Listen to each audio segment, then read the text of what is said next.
Mais 2, 3 minutinhos a gente começa, Alexandre, pode ser? Pode ser.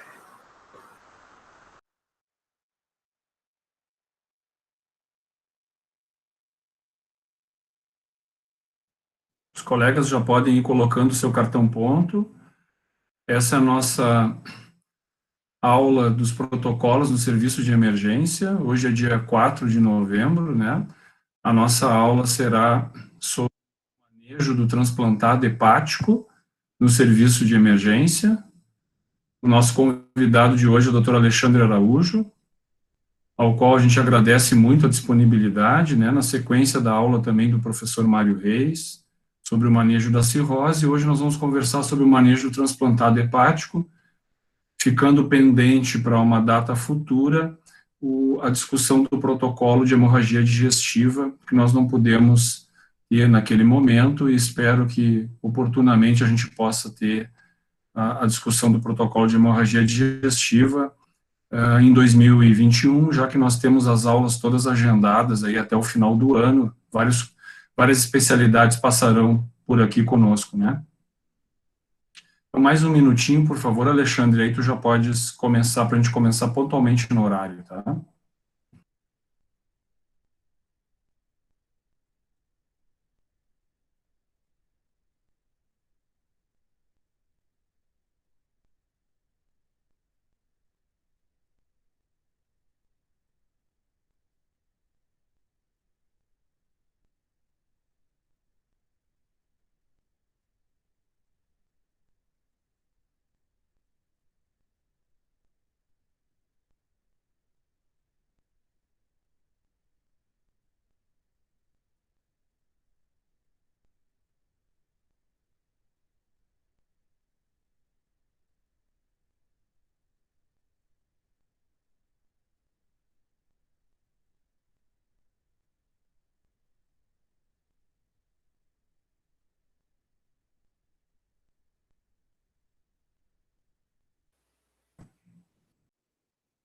Começamos então, Alexandre, mais uma vez, muito obrigado aí pela tua disponibilidade, né?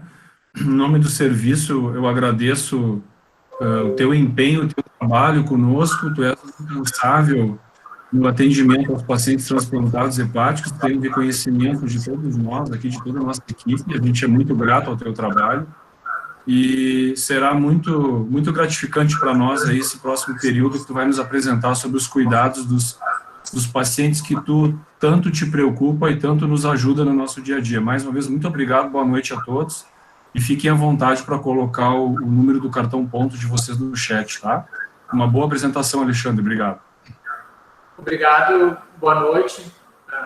Inicialmente, eu agradeço pelo convite, pela oportunidade, e é uma honra, então, para nós compartilhar essa discussão com vocês, porque frequentemente temos nossos pacientes lá e são muito bem acolhidos e queremos estreitar esse relacionamento. Esses são os tópicos que eu vou abordar, inicialmente as indicações de transplante, qual é o prognóstico, especialmente dar uma visão de o que ocorre na nossa instituição, quais são as complicações previstas de um paciente submetido ao transplante de fígado e qual é o manejo dessas complicações, exemplificado em 2 pequenos casos. A apresentação é bem concisa, bem prática e objetiva, com a oportunidade de depois conversarmos um pouco, que essa foi a ideia que foi passada para nós. Então, em relação às indicações do transplante de fígado, há 3 principais grupos, mas especialmente 2 grandes grupos, que são a cirrose descompensada e o carcinoma hepatocelular. Em relação à cirrose descompensada, esse é um grupo muito delicado de pacientes graves e com prognóstico muito restrito.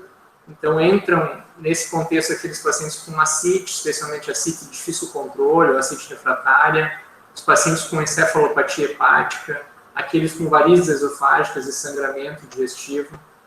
Também, em relação às complicações da hipertensão portal, a síndrome hepatopulmonar, com hipoxemia, uma indicação de transplante, inclusive o paciente recebe uma situação especial por isso. E, além disso, quando ocorre redução da síntese hepática, com um MELD elevado. Em relação ao carcinoma hepatocelular, o transplante é uma das opções de tratamento. Conforme o estadiamento, há uma série de tratamentos disponíveis, mas para um contexto de um paciente que tem um nódulo de até 5 centímetros ou 3 lesões de 3 centímetros, que são considerados os critérios de Milão, esse é um paciente que é apto ao transplante. E, eventualmente, pode-se usar o downstaging, que é o paciente que passou um pouquinho desse critério, e quando ele recebe um tratamento loco-regional, há uma redução do tumor, preenchendo esses critérios, então ele também torna-se um candidato a transplante. E outras situações que são menos frequentes, como metástases de tumor neuroendócrino, desde que o sítio primário esteja controlado e essas metástases sejam hepáticas, somente hepáticas, sem condições de ressecção cirúrgica, causas metabólicas ou genéticas, como doença de Wilson, polineuropatia amiloidótica familiar e hiperoxalúria. No nosso meio, aproximadamente 50%, 60% dos pacientes que vão ao transplante são devido a carcinoma hepatocelular, e os restantes 35% relacionados a cirrose descompensada e 5% aproximadamente outras situações, ou menos do que 5%. E quanto à etiologia da doença de base, como o professor Mário já explicou na apresentação anterior, que a cirrose é um evento que pode ser secundário em inúmeras causas, a nossa principal causa é a hepatite C, que compreende aproximadamente 60% dos pacientes. Quanto ao prognóstico, depende-se assim, o sucesso de um transplante de 3 componentes principais. Inicialmente, o receptor, então o paciente que tem uma doença hepática crônica e essa doença necessita de um transplante. Há diferenças de prognóstico em relação se o paciente está compensado ou descompensado, então costuma ser um transplante mais difícil, um paciente com cirrose descompensada, está hospitalizado, que já tem desnutrição, sarcopenia, e frequentemente tem infecções, essas infecções recorrentes, por vezes até infecções por germes multiresistentes, e é comum nesse contexto injúria renal, é um marcador isolado de mortalidade na doença hepática, inclusive ele até participa de um dos scores importantes, que é o score MELD, e que proporciona também o ranqueamento dos pacientes na lista de transplante. Em relação ao doador, é importante fazer uma compatibilização do doador para aquele receptor e alguns fatores do doador podem impactar no prognóstico, como aquele doador com maior idade, que tem um fígado com maior esteatose, ou que esteja portador de alguma infecção generalizada, que pode eventualmente ter um impacto na função desse órgão, e também no manejo desse doador na UTI, nos cuidados metabólicos, hipernatremia, que pode trazer um órgão em funcionamento pior. A cirurgia do transplante também é fundamental quando ocorre alguma intercorrência na cirurgia, como alguma lesão vascular que aumenta o risco de trombose da artéria hepática, algum sangramento volumoso com transfusão de hemoderivados. O quanto maior a necessidade de transfusão de hemoderivados, isso se relaciona com um pior prognóstico, que representa uma cirurgia mais complexa, uma cirurgia com alguma intercorrência. E também os tempos de isquemia, tanto a isquemia fria, que é desde a retirada do órgão do doador até a chegada do órgão na sala cirúrgica, e a isquemia quente no momento que esse órgão sai da solução de preservação e é implantado no paciente, até fazer as anastomoses e ocorrer a reperfusão. Quando ocorre a reperfusão, pensamos que esse órgão vai começar a funcionar normalmente, mas por vezes há síndrome de reperfusão, aquele órgão que ficou algumas horas sob solução de preservação, gera metabólitos de oxigênio reativos e pode ocorrer uma resposta inflamatória intensa, com alteração hemodinâmica, hipercalemia. Isso também pode ter uma repercussão importante no prognóstico. Além disso, ainda é colocado um protocolo de imunossupressão, que nas horas e dias subsequentes pode impactar ainda mais e ter algum reflexo no prognóstico desses doentes. Quanto às curvas de sobrevida e o que a gente espera de resultados no paciente submetido ao transplante, esses são os dados do nosso centro. Então, o transplante hepático no Clínicas começou em 1996, o professor Mário, que é o chefe da gastro e é o coordenador clínico do transplante, está desde então no transplante, desde o seu início no transplante. Teve uma equipe cirúrgica inicial, em 2002 se trocou a equipe cirúrgica. Eu sou componente da equipe desde 2008, mas durante a minha residência, nos anos anteriores, eu já participava também. Já fizemos mais de 400 transplantes. E atualmente temos aproximadamente 30 pacientes em lista. Esse número é oscilante, tem entradas e saídas ao longo do tempo. E a proposta é se fazer, em média, 25 a 35 transplantes ao ano. Os nossos resultados são uma taxa de sobrevida de aproximadamente 85% no primeiro ano. Esse valor fica em torno de 75% no terceiro ano e 65% ao cabo de 5 anos. Em relação ao que ocorre no Brasil, essa é a curva de sobrevida do Brasil, então os nossos resultados são similares até, chama atenção que um pouquinho melhor em relação a essa expectativa de vários centros do Brasil. E quando olhamos as curvas de sobrevida de centros da Europa e dos Estados Unidos, os nossos valores são um pouquinho abaixo desse padrão. O Brasil é um dos países que faz um número muito grande de transplante de fígado, aproximadamente 2.200 ao ano. E no Rio Grande do Sul, a lista de espera contempla mais ou menos 120 pacientes, então a gente tem um percentual um pouco abaixo de 30% da lista de espera. O número de transplantes de fígado ao ano no estado varia de 120 a 150, e há uma flutuação do número de pacientes que ingressam na lista, mas aproximadamente 270 pacientes entram na lista ao longo desse ano. Nem todos alcançam o transplante, a mortalidade em lista, no dado mais recente, é 12%, e esse número no nosso centro é similar, ele oscila entre 10% a 20%. Quando o paciente realiza o transplante, é necessário impor uma imunossupressão para evitar a rejeição desse órgão.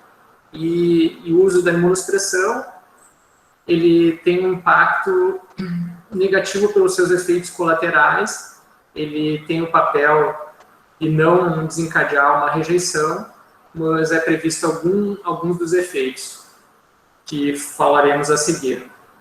Essa é um slide que apresenta o que é feito aqui no nosso hospital. A gente tem um protocolo de imunossupressão, mas costumamos realizá-la também de maneira individualizada, conforme características do paciente em relação à idade, às comorbidades, à indicação do transplante. Então, a nossa tendência é ser um pouco mais conservador em pacientes mais idosos, que têm alteração de função renal, que foram submetidos a transplante devido à neoplasia.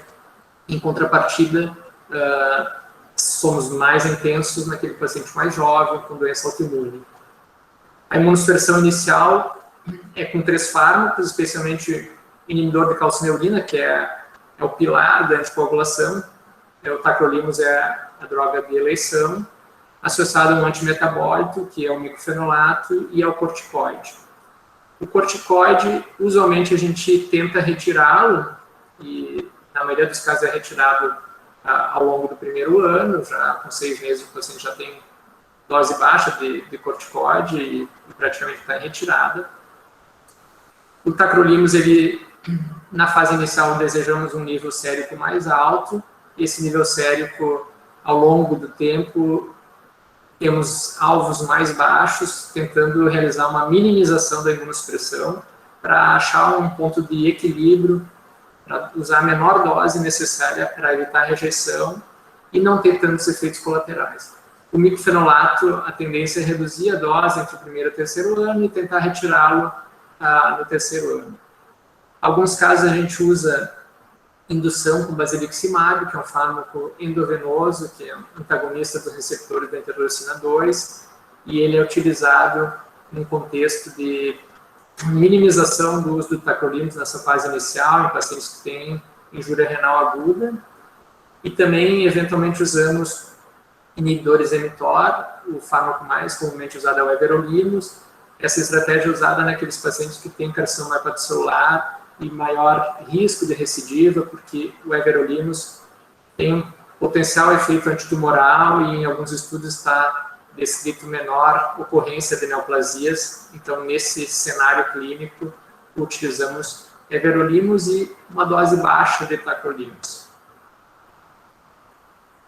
Em relação à morbimortalidade no transplante, o que ocorre precocemente, considera-se precoce no primeiro ano pós-transplante, especialmente as infecções, comprometem a saúde do paciente, pode inclusive ser causa de morte, e também complicações cirúrgicas. As principais complicações cirúrgicas são eventos vasculares, como trombose da artéria hepática, que é um evento precoce, usualmente na internação índice do transplante, e os problemas biliares, como a estenose biliar, também falaremos a seguir.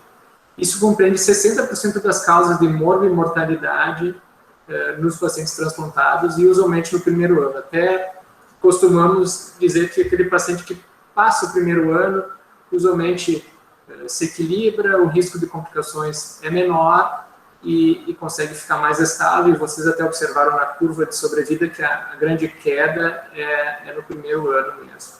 Após o primeiro ano, nos preocupa as condições cardiovasculares. Vocês verão a seguir que são muito frequentes os eventos relacionados a condições cardiovasculares, fator de risco para síndrome metabólica. Também as neoplasias e, eventualmente, recidiva de doença de base, como as hepatites virais, especialmente hepatite C, ou doença autoimune, como hepatite autoimune, e também, no contexto de neoplasia, recidiva de carcinoma hepatocelular. Rejeição raramente é um evento que provoca perda do enxerto ou gera mortalidade no paciente. Então, com o esquema imunossupressor disponível atualmente, é muito incomum perdermos um paciente ou um enxerto devido à causa de rejeição.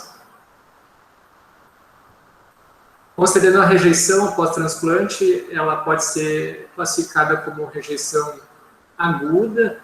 Usualmente a rejeição que consideramos no transplante hepático é a rejeição celular. A rejeição celular aguda, atualmente, é chamada de rejeição mediada por linfócitos T, e ela ocorre frequentemente, até 30% dos pacientes, e na grande maioria dos casos, o ajuste da imunossupressão oral consegue tratar essa rejeição e o paciente fica bem. Eventualmente, se não há uma resposta satisfatória ou se não percebemos esse evento, pode ter progressão para rejeição celular tardia, que é um contínuo, então, da rejeição aguda, e pode ocorrer relacionado a algum desencadeante, especialmente má adesão ao tratamento, e, eventualmente, algum tratamento antiviral que pode modular o sistema imunológico. E a rejeição crônica, que também é um contínuo desses eventos, é muito rara, menos de 2% dos pacientes apresentam rejeição crônica. Mas aqueles que apresentam isso pode ter uma evolução para rejeição crônica tardia e perda do enxerto, colestase crônica, cirrose biliar, e até ser uma causa de retransplante. Então, considerando assim uma curva de tempo, nos momentos iniciais preocupam mais as infecções bacterianas, virais, fúngicas. Na sequência, os problemas metabólicos, como diabetes, suas complicações, hipertensão, obesidade é muito frequente, dislipidemia, e aí o risco cardiovascular desses pacientes é bastante aumentado. Então, por vezes, temos eventos cardio-cerebrovasculares.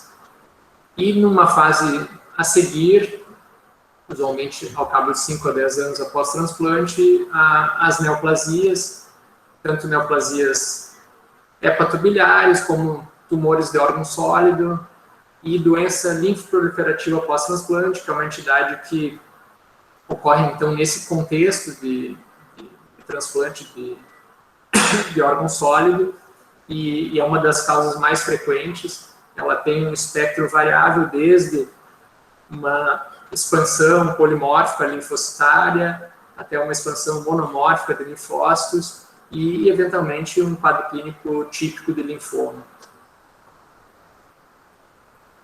Em relação às infecções, é importante termos em mente o tempo pós-transplante e os eventos infecciosos que podem ocorrer.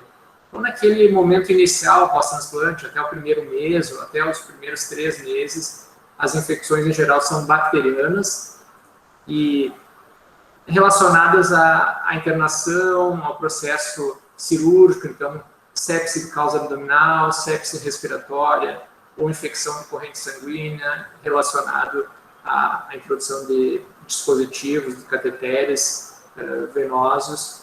Esse é o contexto de infecções e também tem relação com aquele cenário do receptor, se ele estava hospitalizado, se é um cirrótico descompensado, ele está mais vulnerável a esse tipo de infecção.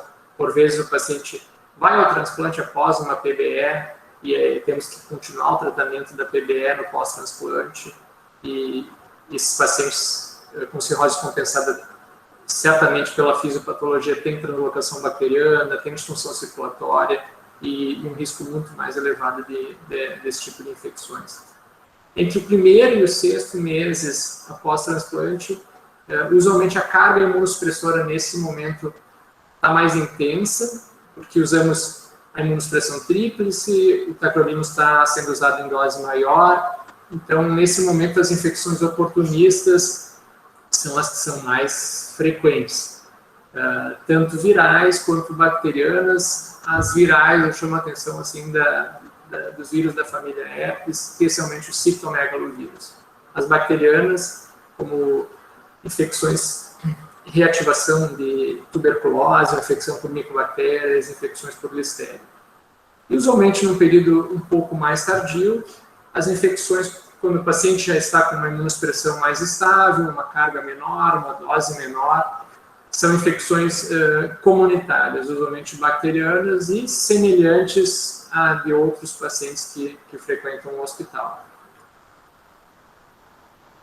Em relação às causas de transtorno metabólico e risco cardiovascular e também doença renal, observem que é muito frequente isso. A gente costuma ver os pacientes com uma doença avançada, desnutridos, sarcopênicos, e após transplante, com a recuperação da função do órgão, com o uso de corticoide, os pacientes acabam tendo hábitos alimentares incorretos, um estilo de vida também não saudável, e associada aos imunossupressores que trazem como efeitos colaterais a síndrome metabólica. O tacrolimus, sabidamente, é uma causa de hipertensão, altera o metabolismo glicêmico.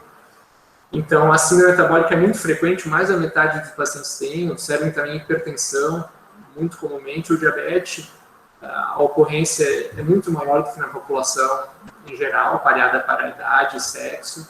A obesidade também, infelizmente, antes do transplante, a gente estimula que os pacientes tenham uma melhor nutrição, ganhem peso, mas após o transplante, eles se apresentam com obesidade numa taxa muito elevada.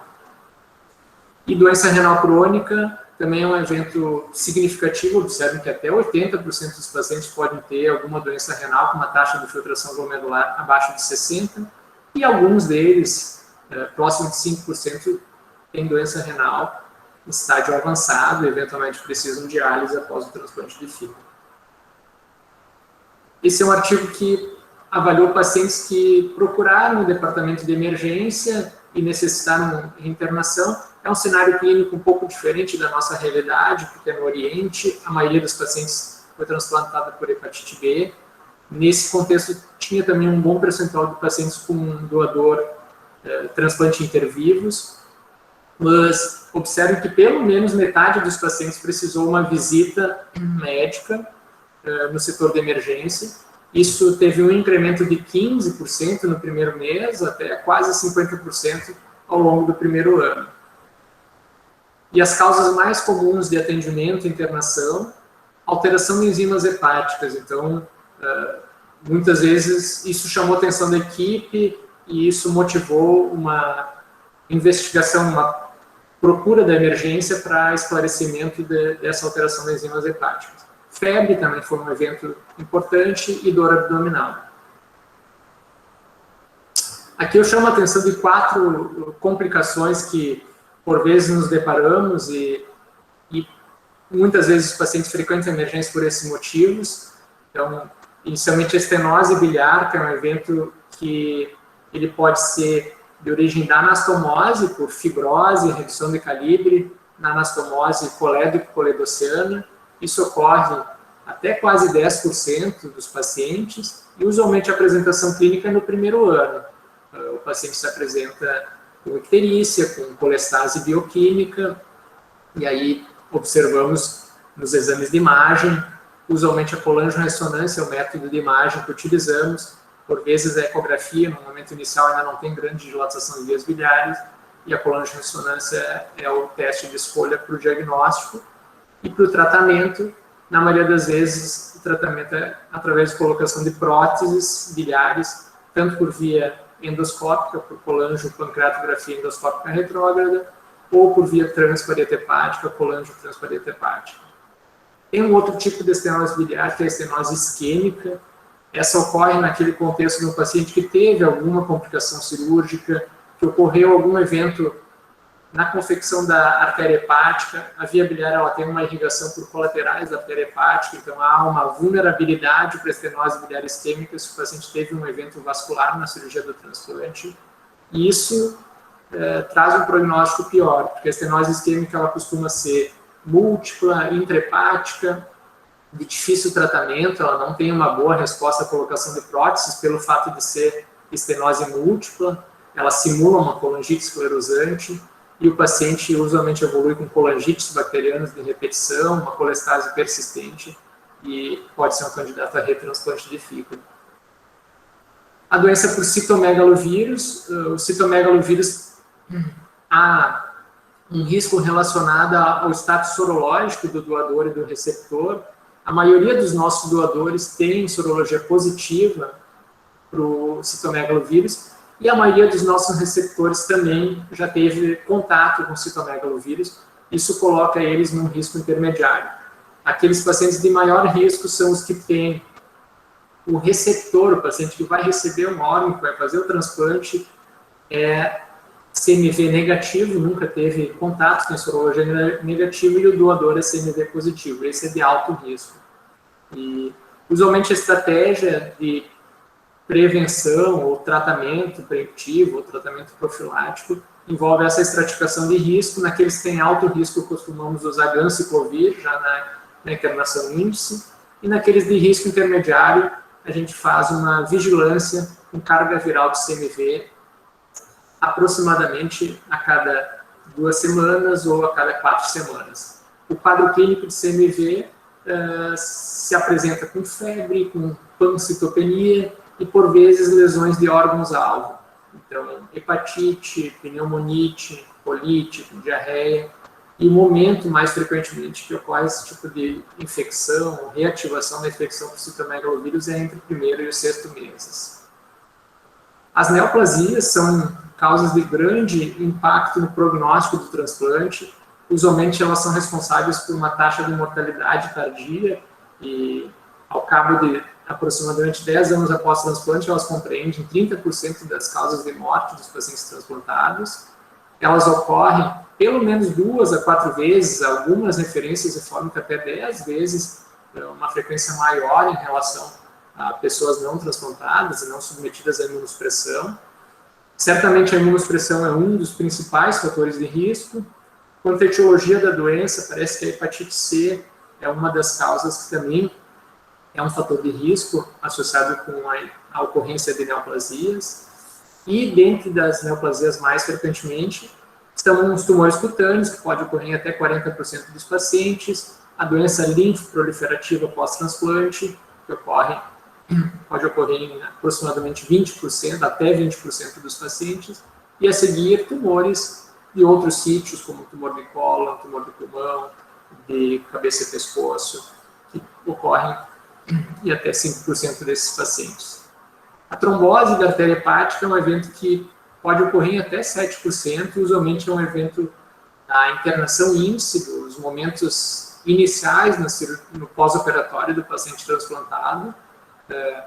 A rotina da equipe de transplante é fazer uma vigilância para isso, fazer uma ecodoppler do sistema do enxerto hepático diário para vigiar a presença de trombose, avaliar os fluxos, e se ocorre muitas vezes, quase metade dos pacientes conseguimos recanalizar através de reintervenção cirúrgica, uso de trombolítico, mas, por vezes, se isso não tem sucesso, isso pode ser uma indicação de retransplante. O fato que pacientes que apresentam trombose de artéria, mesmo que tenham sucesso na recanalização, muitas vezes isso traz uma consequência como uma colangiopatia isquêmica, então aquela estenose biliar de padrão isquêmico que simula uma colangite esclerosante, que é intra- e extrahepática, é difusa e tem uma evolução para cirrose biliar e, eventualmente, retransplante de fígado. Eu vou apresentar rapidamente um caso, então, de uma paciente feminina de 38 anos, branca, que fez um transplante de fígado recentemente. A indicação foi uma cirrose descompensada. A paciente tinha um histórico de obesidade mórbida, cirurgia bariátrica, esteatose hepática e também um consumo de álcool abusivo.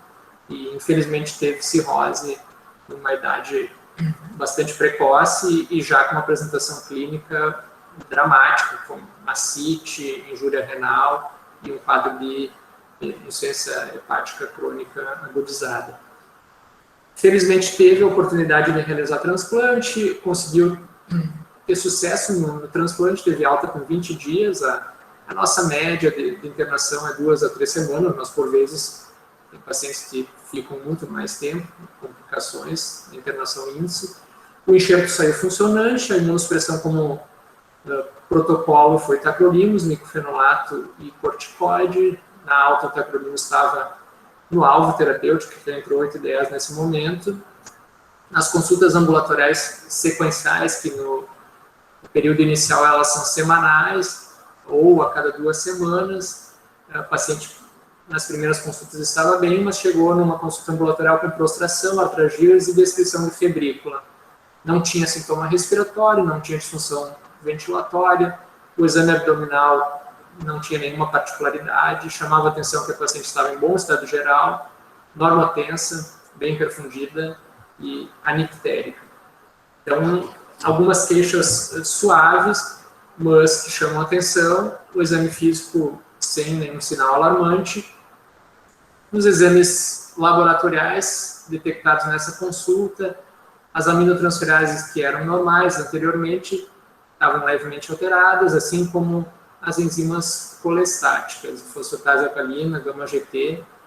Houve também um incremento de bilirrubina e chama a atenção a alteração hematológica, também redução da contagem de leucócitos, plaquetopenia, e nesse contexto tinha uma função renal normal.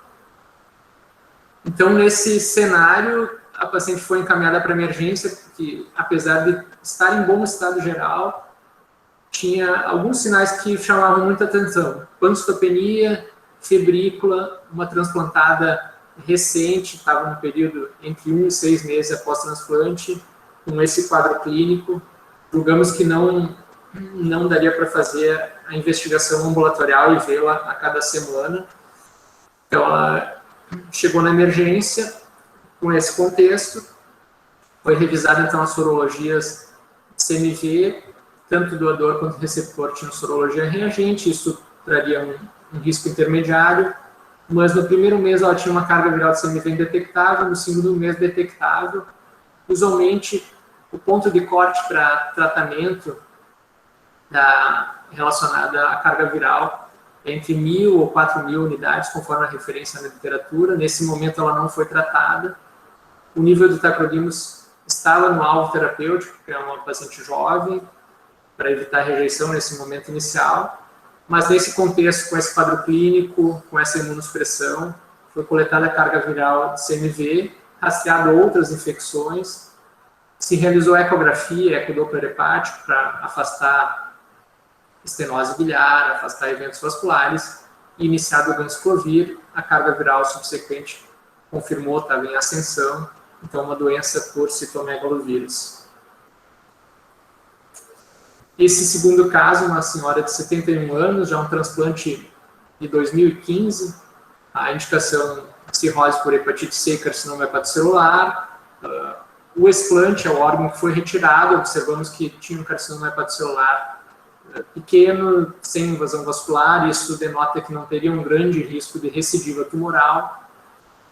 A recidiva da hepatite C após transplante ela é universal e muitas vezes a gente avalia o estadiamento e propõe o tratamento. Atualmente ocorreu uma grande mudança, uma mudança muito benéfica com fármacos antivirais de ação direta que podem ser utilizados no pós-transplante. Isso nos dá uma expectativa muito diferente do que era na época do PEG interferon e ribavirina, que o uso era muito delicado, a taxa de sucesso era mais baixa. Esses fármacos de ação direta, eles são seguros, têm alta taxa de sucesso e pouca interação medicamentosa. A paciente foi tratada para hepatite C, obteve resposta virológica sustentada, mas chamou atenção que após o tratamento da hepatite C, ela tinha de 1 para 2 anos após transplante, já estava em redução da imunossupressão e apresentou um quadro de rejeição celular tardia, plasmocítica, e essa rejeição necessitou um incremento da imunossupressão. Usou 4 fármacos, tacrolimus, everolimus, miclofenolato e prednisona. Ainda teve uma recaída 2 anos a seguir, então era para ser um cenário de redução gradual da imunossupressão, conforme aquele gráfico que vimos, que o paciente vai tentando usar a menor imunossupressão possível, e nesse contexto ela ficou com bastante imunossupressão por longo período devido a essa rejeição tardia. E pode ter sido influenciada pela eliminação da hepatite C e algum remodelamento do sistema imunológico. Na última consulta, ela vinha bem, com exames hepáticos bastante aceitáveis, mas ela procurou a emergência atualmente por icterícia e sintomas constitucionais, prostração, sensação de calafrios. Ao exame físico chamava a atenção que estava ictérica, o abdômen não tinha nenhuma particularidade, e nos exames laboratoriais chama a atenção que houve um grande incremento das aminotransferases, elevação de bilirrubinas, também das enzimas colestáticas, mas aqui o padrão nitidamente é de lesão hepatocelular. Também ocorreu uma leve redução do tempo de protrombina e uma função renal limítrofe. Então, nesse contexto, o paciente foi submetido a uma imagem do abdômen, ela estava ictérica, tinha colestase, para verificar se teria alguma dilatação de vias biliares, não tinha dilatação. Também se faz Doppler para avaliar os vasos, então afastar a trombose de veia porta. Nesse contexto, 5 anos após o transplante, é improvável evento na artéria hepática, não sei se for uma estenose da artéria hepática, mas é um protocolo, avaliar vias biliares e os vasos do enxerto. Como tinha um quadro hepatocelular, com uma hepatite aguda ou agudizada, sorologias para os vírus hepatotrópicos não se detectou nenhum, hepatite B, hepatite C, a carga viral era detectável recentemente. Também se rastreia infecções bacterianas, panculturas e vírus não hepatotrópicos. Chamou atenção nela que teve uma sorologia para herpes reagente, que pode ocorrer num contexto do paciente imunocomprometido e pode eventualmente ter um quadro clínico de hepatite e motivar a procura para emergência. Contudo, tinha aquele histórico de rejeição tardia, nós estávamos novamente tentando reduzir a imunossupressão dela, e o diagnóstico diferencial de rejeição sempre entra no contexto de um paciente que procura emergência e está ictérico. Sobretudo, se não observamos nenhuma lesão em via biliar, não tem dilatação de vias biliares, então o paciente foi submetido a uma nova biópsia, e a biópsia demonstrou sinais de rejeição rica em plasmócitos novamente. Então, ela foi tratada com aciclovir para uma possível hepatite por herpes e um incremento da imunossupressão para tratar essa rejeição rica em plasmócitos. Como é que é o contexto de um paciente então, que se apresenta na emergência? As informações que a gente tem que ter, o tempo após transplante, saber se é precoce, se está naquele primeiro ano, pensar nas infecções, se no primeiro mês é mais bacteriana, de 1 a 6 meses aquelas infecções oportunistas, depois é mais comum as infecções comunitárias. Para avaliar a função do enxerto, então, as enzimas hepáticas, todo o painel hepático. Lembrar da doença de base, então, se é hepatite C, se é hepatite B, se é autoimune, se eventualmente pode ter alguma relação com recidiva da doença de base, o paciente já tratou a sua hepatite viral ou não. Avaliar o esquema imunossupressor que o paciente está em uso. A função renal, é comum ter oscilação de função renal como para efeito da imunossupressão. ter uma ideia das comorbidades. Vocês viram que as complicações metabólicas são muito prevalentes nesse contexto e aumentam o risco cardiovascular. E também as neoplasias, especialmente naquele paciente transplantado tardio. Infecções, sempre um baixo limiar para pensar numa causa infecciosa, naquele paciente que procura emergência, e baixo limiar para investigar e para iniciar um tratamento. Atenção para interações medicamentosas, alguns fármacos podem ter interação com os imunossupressores, alguns alteram o metabolismo do citocromo hepático, então pode oscilar o nível sérico, e eventos adversos dos imunossupressores. Os principais que a gente usa que são o inibidor da calcineurina, o tacrolimus, temos a ciclosporina também, mas o tacrolimus é o mais comumente usado. Pode causar nefrotoxicidade, especialmente distúrbio eletrolítico, com hipercalemia, neurotoxicidade, redução do limiar para convulsões. Em relação ao micofenolato, os principais eventos adversos são a mielotoxicidade, então alguns pacientes podem ter pancitopenia induzida pelo fármaco, ou eventos gastrointestinais, como dor abdominal e diarreia. O everolimus, que eventualmente usamos nos pacientes que transplantam por carcinoma hepatocelular, tradicionalmente causa dislipidemia, especialmente hipertrigliceridemia, pode também causar alteração renal com tubulopatia e eventualmente infiltrado pulmonar. Então é interessante ter em mente os possíveis efeitos colaterais desses fármacos.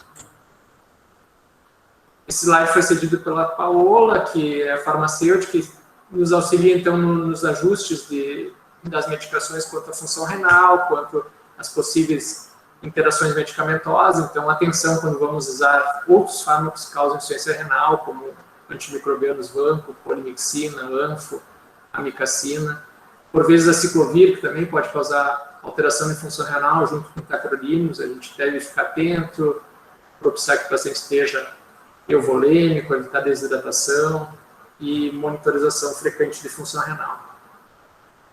Quanto a alguma interação, os antifúngicos, azóis, então, fluconazol, voriconazol, eles causam um aumento do nível sérico de tacrolimus e, se utilizarmos esses fármacos, eles podem, então, reduzir o metabolismo do tacrolimus por inibição do citocromo CYP3A4, isso aí aumentar a concentração sérica. Então, se a gente começa esse fármaco, tem que ficar atento para o nível do tacrolimus ou considerar a redução de sua dose. E, por vezes, usamos sulfa, trimetoprim, que pode causar distúrbios hidroeletrolíticos, que eventualmente também ocorrem no paciente que está usando tacrolimus. Os sinais de alarme que devemos ficar atentos no paciente que está na emergência são icterícia. Icterícia é sempre problemático, febre, dor abdominal, então o paciente que fez uma cirurgia abdominal pode ter eventos vasculares, então é sempre uma preocupação. E alteração de enzimas hepáticas que ocorre muito frequentemente no contexto da visita na emergência. Como mensagens, eu gostaria de expor que as complicações precoces após o transplante, precoces, considerando o primeiro ano após transplante, usualmente são infecções ou problemas cirúrgicos. As infecções mais recentemente, no pós-operatório, são bacterianas e, na sequência, fúngicas, citomegalovírus ou alguma infecção oportunista como micobacteriose. E a principal complicação cirúrgica é a estenose biliar, que pode ocorrer em até 10% dos pacientes e costuma ser muito mórbida, porque é tratada com colocação de próteses, por vezes os pacientes têm que repetir, colocar novas próteses, não conseguem internar com a periodicidade necessária e acabam tendo uma colangite, procurando emergência por obstrução biliar. Tardiamente, então depois do primeiro ano, chama a atenção os problemas metabólicos, o aumento do risco cardiovascular, por vezes recidiva de hepatite C, de hepatite autoimune. A hepatite C, quando não é possível o seu tratamento, por qualquer que seja o motivo, ela pode ter uma recidiva muito mais agressiva do que num paciente não transplantado e, eventualmente, pode até causar cirrose desse enxerto, percentual de 30% em 3 a 5 anos. Então, nos debruçamos muito no paciente com hepatite C para tratar logo o vírus, para evitar esse possível desfecho desfavorável. Quanto às neoplasias, em geral, são causas de mortalidade tardia, 5º ou 10º ano após transplante. A recidiva da hepatite C, recidiva do carcinoma hepatocelular, é um evento que pode ocorrer. No nosso meio já avaliamos esses dados e o nosso percentual foi de 14% de recidiva, com uma mediana de 24 meses. Então, é uma neoplasia que não é tão incomum assim. Na literatura fala de 10% a 20% de recidiva do tumor, e quando recidiva é uma doença metastática com prognóstico muito comprometido. Complicações cirúrgicas tardias são aquelas decorrentes de um evento vascular no transplante que leva a uma colangiopatia isquêmica, e o paciente tem colestase, colangites bacterianas de repetição, toda hora procurando emergência por icterícia, febre, e esse é um provável candidato a retransplante. A rejeição, apesar de ser frequente, pode ocorrer em até metade dos pacientes ao longo da vida deles. Usualmente tem boa resposta ao ajuste dos imunossupressores, e raramente causa perda do enxerto, mas ela sempre está no diagnóstico diferencial, então sempre devemos considerá-la, e o diagnóstico é baseado na biópsia hepática. Então, por vezes, ainda necessitamos desse procedimento, apesar de ser invasivo, para justificar e corroborar essa hipótese diagnóstica.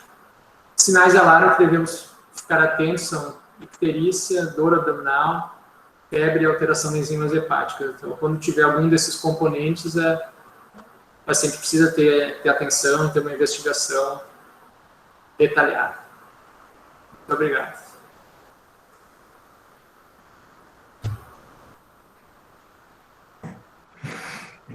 Obrigado, Alexandre, pela tua apresentação. A gente tem alguns minutinhos aqui antes de completar a nossa hora do protocolo de aula, e eu queria rapidamente te fazer algumas perguntas bem rápidas em relação ao nosso manejo no dia a dia desse paciente. Por exemplo, em relação ao exame de imagem na chegada na emergência, e por vezes há essa dúvida, há necessidade desse, digamos, um paciente, um caso típico que chega com icterícia, enfim, algum conforto abdominal, ele faz a ecografia convencional, a gente solicita a ecografia convencional, ou obrigatoriamente ela deve já ser feita com Doppler, chegada na emergência?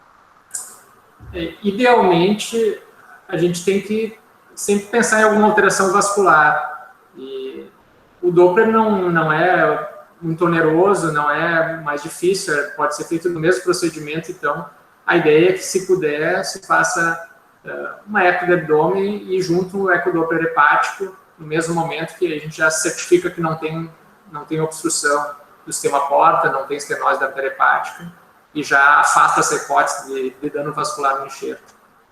Apesar de que as lesões vasculares costumam ser mais frequentes, então trombose da artéria é um evento que ocorre na internação índice do transplante.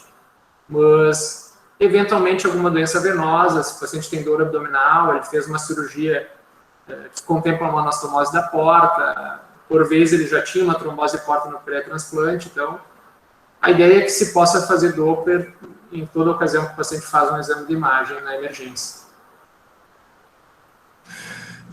Uma outra pergunta, Alexandre, em relação ao manejo dos fármacos, que comentaste bastante, das interações medicamentosas, enfim. Eu queria te perguntar, na prescrição inicial dos pacientes, na chegada, antes da avaliação da equipe da gastrohepática, a ideia habitual é de manutenção da imunossupressão que o paciente vem usando, né, na primeira prescrição. E também de nível técnico, eu queria te perguntar. A ideia inicial é a manutenção do que ele estava usando na última visita ambulatorial.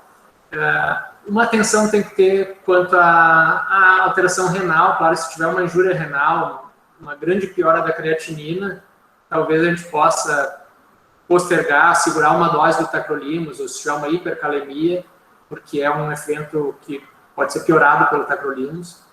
Ou se o paciente chega com sepse ou choque séptico, a gente pode fazer uma pausa da imunossupressão se for um quadro infeccioso bastante grave, e até a reavaliação e melhora do contexto infeccioso. Mas se chegar por outro motivo, especialmente chegou ictérico, não sabe a causa, ou chegou por qualquer outro motivo, a ideia é a manutenção do que ele vinha usando ambulatorialmente. A dosagem do nível sérico, usualmente a gente faz o nível no vale, então o paciente, comumente ele usa o tacrolimus, que é o fármaco que ele é dosável, ele usa às 9 da manhã e às 9 da noite.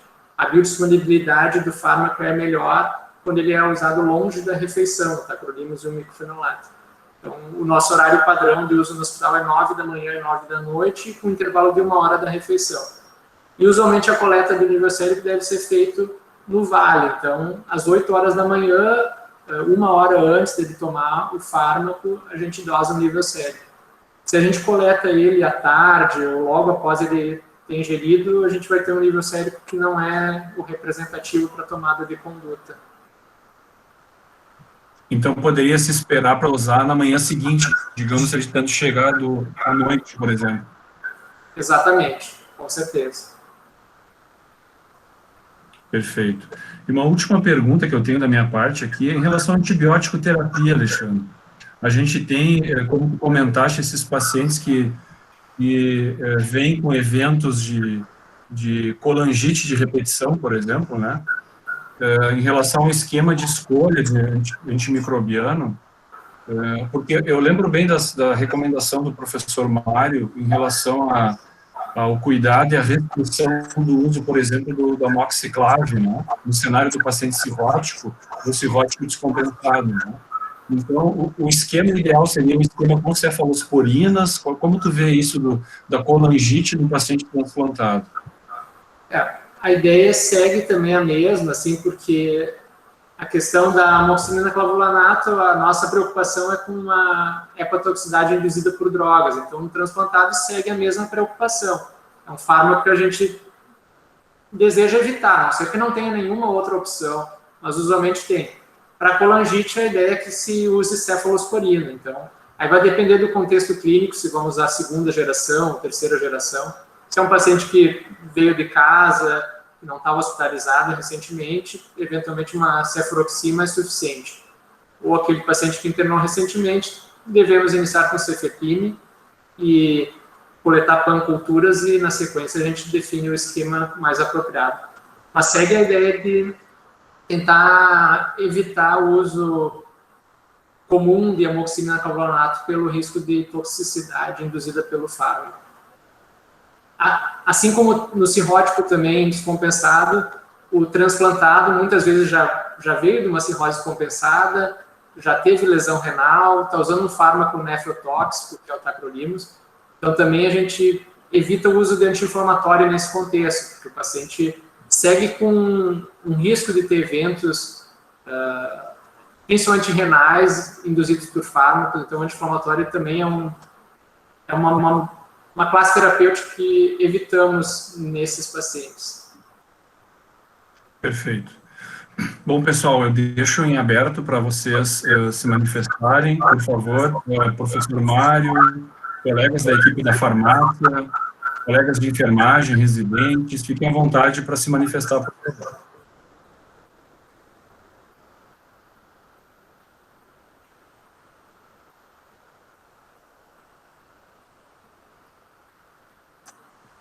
Botar o microfone, né?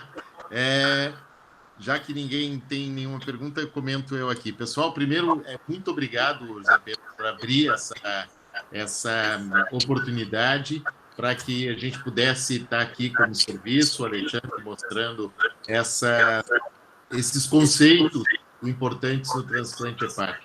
E, sem dúvida nenhuma, a emergência é um lugar essencial para o atendimento do transplantado, né? O nosso paciente, ele se sente seguro em saber que ele pode procurar a emergência do clínicas e que ali ele vai receber um atendimento, uma atenção e vai ser, na verdade, levado em consideração o fato de que ele é um transplantado e que, portanto, ele é um paciente diferente. Então, nesse sentido, a gente tem que agradecer vocês muito e, no mais, o Alexandre conseguiu colocar aí os conceitos mais importantes em relação ao cuidado desse paciente, aquilo que a gente tem que pensar em termos de diagnóstico diferencial, e especialmente essas coisas que a gente não deve usar, que, de novo, a gente bate nessa tecla da hepatotoxicidade como uma coisa importantíssima, ainda mais nessa população. Tá? Oi, boa noite. Por favor, obrigado, professor. Oi, Paola, tudo bem? Por favor. Tudo bem? Então, boa noite. Então, eu sou farmacêutica que acompanho a equipe. Só queria reforçar, né, acho que o doutor Alexandre colocou de uma forma bem completa e bem clara as questões da imunossupressão, mas só reforçar, assim, que eu acho que o principal, a gente garantir que o paciente receba o medicamento na dose certa, no momento certo, e essa questão da alimentação é bem importante. Então, o tacrolimus, ele tem uma biodisponibilidade oral muito baixa, então a gente precisa garantir que ele seja administrado longe das refeições, longe do alimento. Então, aproveitar que tem uma equipe multi assistindo e ouvindo e reforçar isso. A outra coisa é que alguns medicamentos a gente não tem disponível no hospital. Então, everolimus, por exemplo, se o paciente faz uso prévio, é necessário que ele traga o seu, porque a gente não tem disponível. Então, o hospital dispõe de tacrolimus e micofenolato, mas outros imunossupressores não. Então, só para reforçar que às vezes pode ficar prescrito, mas o paciente não vai receber, porque a gente não tem disponível na farmácia. E a gente fica à disposição. Obrigada. Obrigado, Paola, pela contribuição. Pessoal, mais algum questionamento para o Alexandre, por favor, ou o professor Mário, para a Paola, que são a equipe que estão aqui nos visitando hoje, né? Da enfermagem, também fica à vontade para alguma dúvida, algum comentário. Por favor, se manifestem, que a gente ainda tem mais alguns minutinhos antes de encerrar a nossa aula de hoje. Já deixo de antemão aqui o convite a todos para a semana que vem, será no dia 10 de novembro, então na terça-feira, nesse mesmo horário, das 19h30, com a equipe da Oncologia, onde nós falaremos sobre neutropenia febril na emergência, um tema que tem uma interface não só com a oncologia, mas com várias especialidades clínicas e neutropênico e transplantado conosco na emergência, né? Então, estão todos convidados para a próxima terça-feira, dia 10, às 19h30, nosso próximo encontro. Tá? Fiquem à vontade para mais algumas perguntas e, senão, logo a gente já encerra a nossa aula de hoje.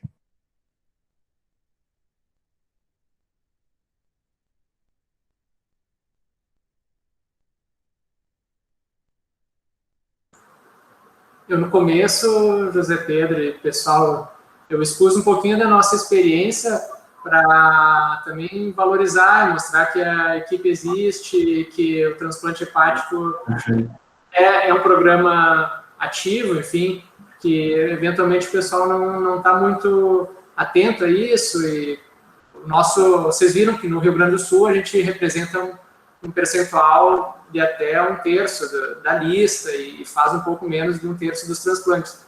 Mas o professor Mário está aí para reforçar, a gente está sempre lutando para que se fortaleça mais esse grupo, enfim.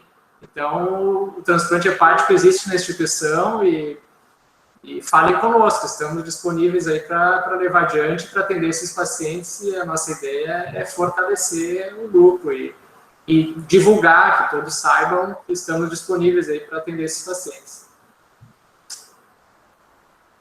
Perfeito, Alexandre. A gente só tem a agradecer aí a tua apresentação e a tua disponibilidade sempre que a gente te aciona, te telefona, manda uma mensagem, a gente sabe da tua preocupação e disponibilidade aí conosco, a gente só tem a te agradecer.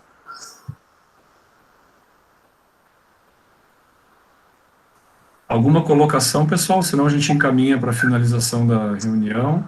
Mais uma vez agradeço em nome do serviço a equipe toda da Gastro aqui conosco, né? Marcaremos futuramente, então, professor Mário, junto com o professor Ismael, nossa aula de protocolo de hemorragia digestiva, numa oportunidade agora para o próximo ano, né? Talvez programemos isso para quando começar a virada dos residentes, que eu acho que é interessante, ali no mês de março, né, professor Mário? Time novo de todas as áreas do hospital. Eu acho que a hemorragia digestiva sempre é um assunto palpitante que a gente precisa conversar e talvez ali em março a gente programe esse seminário aí com vocês, tá?